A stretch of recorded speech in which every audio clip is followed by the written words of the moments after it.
안녕하세요. 이문희 세무사입니다. 오늘부터 여러분들과 함께 회계와 세무 실무를 학습하게 됐습니다. 자, 우리가 학습할 내용을 보면은요, 크게 세 가지로 구분을 합니다. 자, 회계 파트하고 세법 파트하고 그리고 기업이 창업해서 해산에 이르기까지 기업 경영 전반에 걸쳐서 발생하는 사항들 주제별 실무로 해서 크게 세 가지 파트로 해서 학습을 하게 됩니다.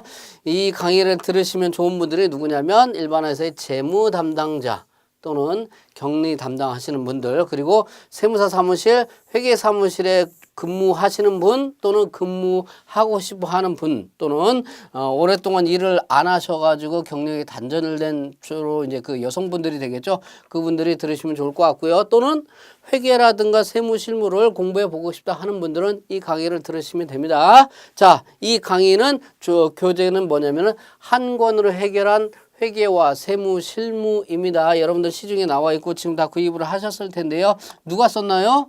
제가 썼어요. 저자 직강입니다. 이 책은 굉장히 쉽게 돼 있어요. 일반적으로 시중에 나와 있는 회계라든가 세무 실무의 책자들이 좀 어렵게 써 있는데 이 책은 쉽게 써 있으면서, 그리고 회계라든가 세법뿐만 아니라 여러 가지 주제별로 다양한 주제들을 총망라해서 했기 때문에 여러분들이 이 책을 갖고 또는 강의를 들으면서 학습을 하시면 굉장히 도움이 되실 겁니다. 자, 이 강의를 통해서 여러분들이 실무에 적용을 하실 수가 있습니다. 그리고 각종 자격증, 전산 세무 회계 자격이라든가 또는 세무사 회계사들 시험 고시를 준비하는데 상당한 도움이 되실 겁니다. 자, 그래서 우리가 공부할 내용들을 쭉 한번 보시는데요. 여러분들 그 교재 보시게 되면 차례 부분을 보세요. 이렇게 목차를 보는 이유가 있습니다. 첫 번째는 전체적으로 학습할 내용을 조감해 보는 의의가 있습니다. 자, 전체적으로 숲을 먼저 그리고 가는 겁니다. 그리고 두 번째는 어떤 의미가 있냐면 여러분들이 어떤 주제라든가 내용에 대해서 잘 모를 수가 있어요. 자, 그랬을 때는 그러면 찾아봐야 되겠죠. 그런데 찾아보려고 하니까 회계라든가 세무라든가 이런 과목들이 내용들이 굉장히 방대해. 그래서 이게 도대체 어디 있는지를 몰라. 그래서 나중에 여러분들이 찾아볼 때 어디에 있는지를 알기 위해서 목차 차례를 살펴보는데 의의가 있다라는 겁니다. 첫 번째 회계 파트에서 여러분들이 학습할 내용은요. 자, 1장에서는 회계의 기초 개념부터 학습을 합니다. 회계란 무엇인가, 그리고 회계는 어떻게 분류가 되는지 기본 개념들을 학습을 합니다. 그리고 회계를 통해서 알고 싶은 궁극적인 내용이 뭐냐면 그 기업이 얼마나 열심히 일을 했나요? 이것을 우리는 경영성과라고 합니다. 그래서 그 기업이 보유하고 있는 재산의 상태는 어떠한가? 이것을 우리는 재무 상태라고 얘기를 합니다. 자, 재무 상태는요, 크게 자산, 부채, 자본으로 구분을 해서 파악을 하고요. 그러한 재무 상태표를 나타내는 보고서, 재무제표가 재무상태표라고 합니다. 그리고 기업의 경영성과 얼마나 열심히 일을 했느냐? 그것은 수익과 비용의 개념을 통해서 파악을 하고요. 그러한 수익과 비용은 손익계산서라는 보고서 재무제표를 통해서 파악을 하게 됩니다. 이러한 개념적인 사항들을 학습을 하고요. 4장에서 회계의 순환 과정이라고 되는데 이것은 뭐냐면 기업 경영을 한다는 얘기죠. 그러면 거래가 계속 발생을 합니다. 그러면 그 거래가 발생하면 먼저 식별을 해야 됩니다. 이것을 기록해야 말지를, 그리고 언제 장부에 인식할 거고 얼마나 장부에 기록할 건지를 파악해 가지고 본격적으로 기록을 쭉 합니다. 그래서 최종적으로 우리는 보고서를 작성을 해줘야 됩니다. 무슨 보고서일까요?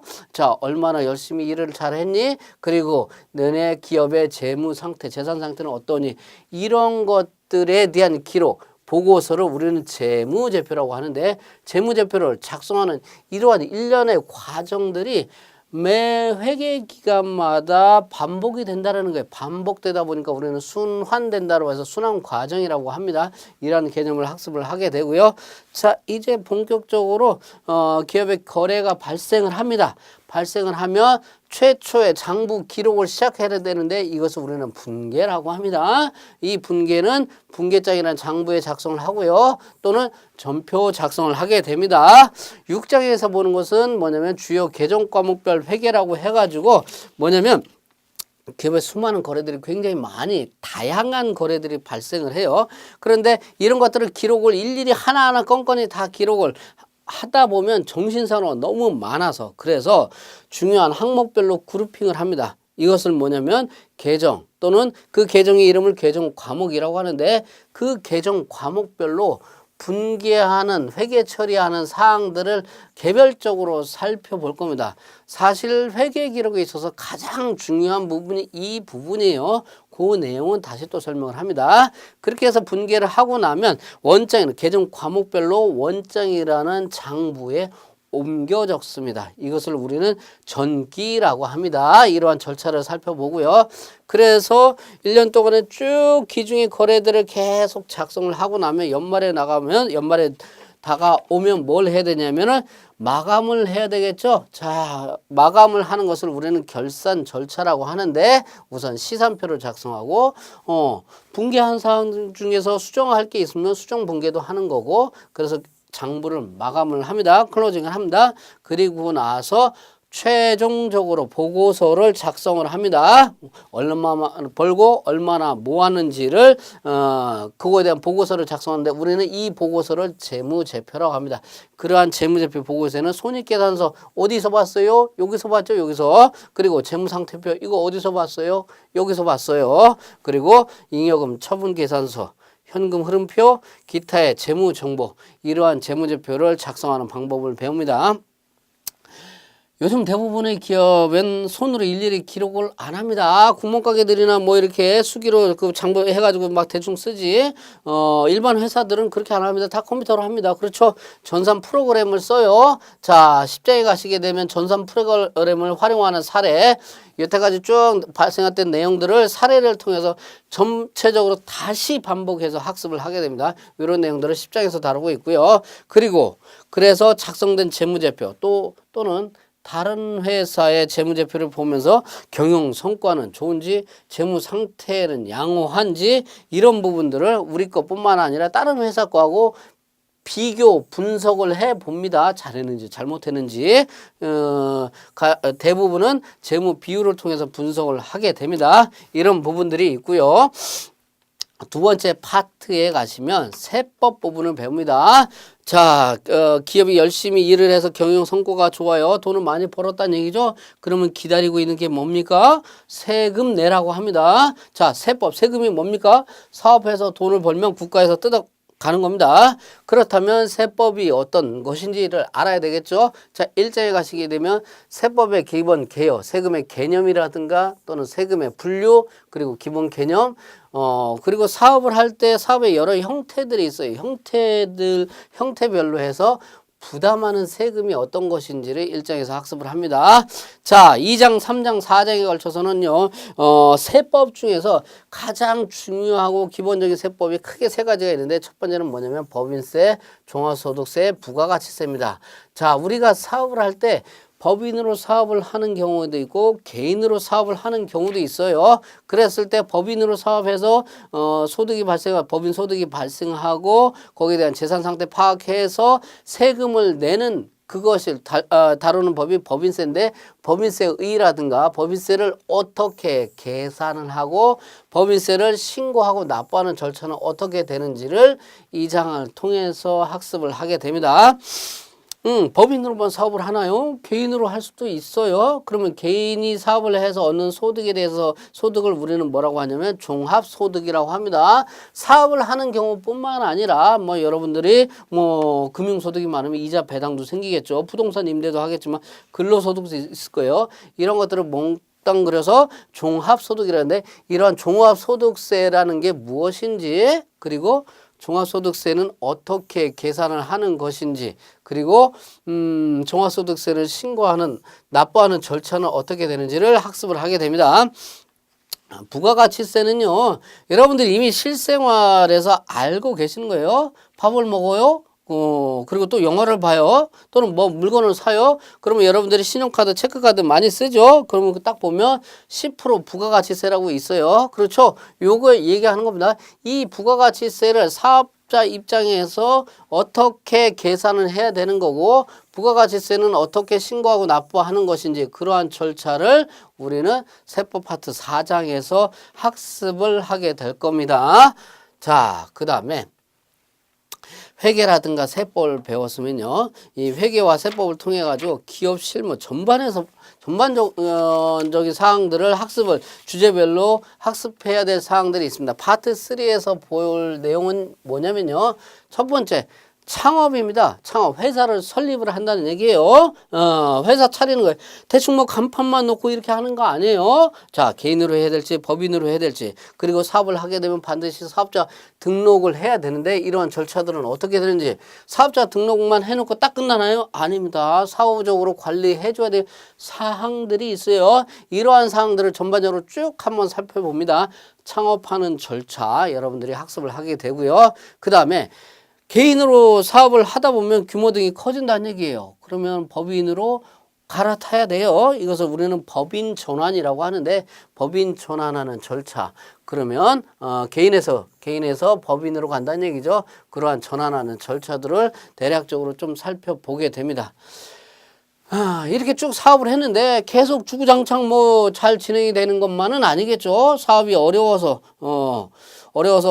폐업을 하거나 망하는 거죠. 아니면 아우 너무 힘들어 나 그만둘래 해가지고 회사를 접는 경우가 있어요. 이랬을 때 그냥 접고 나면 끝나는 게 아닙니다. 별로 뭐 할 것도 없고 그래가지고 딱 해서 마무리를 잘 하지 않고 그만두게 되고 그리고 집에서 그냥 딱 쉬고 있는데 느닷없이 세무서에서 전화가 옵니다. 또는 고지서가 딱 날라오죠. 세금 내세요. 뭐 이런 식으로 날라올 수 있다는 얘기예요. 그래서 폐업하는 절차를 잘 숙지를 해야 됩니다. 망했는데 그런 것까지 어떻게 신경 쓰느냐? 안 그러면 세무서에서 뒤통수 맞습니다. 자, 그래서 폐업하는 절차 그리고 폐업 시에 세금을 또 신고를 해줘야 될 부분들도 있다는 얘기예요. 망할 때는 다 이런 부분들을 간과하는데 아주 중요합니다. 사장에 가시면 증빙관리라고 해가지고 회사 사업을 하면서 각종 영수증이라든가 거래들 발생을 하면은 영수증이라든가 계약서라든가 이런 부분들이 많겠죠. 이러한 증빙들을 관리하는 요령이 중요합니다. 뭐 대충 다 뭐 하면 되겠지 이렇게 생각하시면 안 돼요. 그런 증빙 관리하는 요령도 있고요. 특히 이제 뭐냐면 우리가 매출을 한다든가 물건을 판매한다든가 또는 뭐 일을 해준다든가 그러면 상대방한테 돈을 받죠. 그러면서 우리는 세금 계산서를 발행을 해주는데 이 세금 계산서 요즘은 다 전자로 발행을 합니다. 물론 수기로 발행하는 경우도 있기는 하지만 전자 세금 계산서를 발행하는 절차를 여러분들이 학습을 해야 됩니다.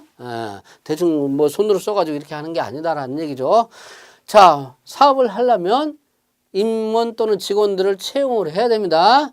그랬을 때 근로기준법이라든가 이런 부분들도 알아야 됩니다. 그래서 인사 노무 관리를 우리는 5장에서 학습을 하게 됩니다. 자, 임직원 채용해서 일을 시켜요. 그럼 뭘 해야 되죠? 월급을 줘야 됩니다. 급여를 주면 급여 주는 걸로 끝나는 게 아니고 세무서에 신고를 해줘야 되겠죠. 자, 원천세 신고라는 것을 해줍니다. 그리고 매달 세금을 뗐다가 나중에 2월달쯤 가가지고 뭐 하죠? 연말정산합니다. 연말정산하면 그동안 냈던 거 일부 환급받거나 아니면 더 토해내거나 뭐 납부가 발생하거나 이런 거 여러분들 들어보셨을 거예요. 원천세 신고하고 연말 정산하는 요령을 제 6장에서 배우게 됩니다. 7장으로 가시게 되면 임직원들이 계속 천년만년 근무하는 거 아니죠. 회사가 창업했다 폐업하는 것처럼 임직원도 입사해서 그 근로를 제공하다가 퇴직을 할 수 있다는 얘기예요. 그러면 퇴직하면 뭘 받아요? 퇴직금 받습니다. 자, 이러한 퇴직금 제도는 무엇이 있는지 그리고 퇴직금을 받으면 딱 끝나나요? 아니죠. 항상 소득이 발생을 하면 세무서에서 세금 내라고 합니다. 자, 퇴직소득이 발생을 하면 퇴직소득세라는 것을 내야 되고 이런 계산하는 절차라든가 이런 부분들을 학습을 하게 됩니다. 이제 퇴직을 했어요. 그러면 집에서 쉬고 있다는 얘기죠. 그러면 불안하죠. 생활을 해야 되는데 그래서 국가에서 회사 다니다가 잘리면 나라에서 급여를 줍니다. 실업급여 해가지고 실업자한테 급여 소정의 그 월급 뭘 준다는 얘기죠. 뭐 이런 부분들이 있는데 실업급여를 신청하는 거라든가 절차라든가 이런 부분들을 좀 학습을 하게 될 겁니다. 임직원이 회사를 다니면서 월급을 받습니다. 월급을 받으면 그 월급에 대해서 보통 갑근세라고 해서 원천세, 갑근세, 세금을 떼는데 그 세금뿐만 아니라 4대 보험료를 떼죠. 4대 보험료 뭐예요? 국민연금, 건강보험료, 고용보험료, 산재보험 이런 보험료를 내는데 요 4대 보험에 대해서 학습을 할 겁니다. 자, 실업급여 받는 게 여기 때문에 그렇습니다. 고용보험료를 내기 때문에 실업급여를 받는 겁니다. 이런 부분들을 여러분들이 학습을 쭉 하게 되고요. 그 다음에 기업을 하는 경우가 개인 기업도 있고 법인 기업도 있다고 했는데 법인으로 기업을 운영하는 경우에는 자본금이라는 것을 불입을 합니다. 누가요? 주주가. 이랬을 때 자본금이라든가 주주를 관리하는 중요한 사항들이 있습니다. 그런 부분들 학습을 하게 되고요. 사업이 잘 되다 보면 세무서에서 가끔 세무조사 나왔습니다. 또는 세무조사 하겠습니다. 라고 하는 경우가 있어요. 자, 그러면 세무조사 절차, 듣기만 해도 무서운 내용이죠. 듣기만 해도. 그랬을 때 절차가 어떻게 되는지 선정하는 거 이런 부분들을 학습을 하게 되고요. 그러다가 이제 또 세금이 많이 나왔어요. 아니면 세무조사 안 받았다고 하더라도 세무서에서 와장창 뭐 세금을 얼마 내라고 막 해요.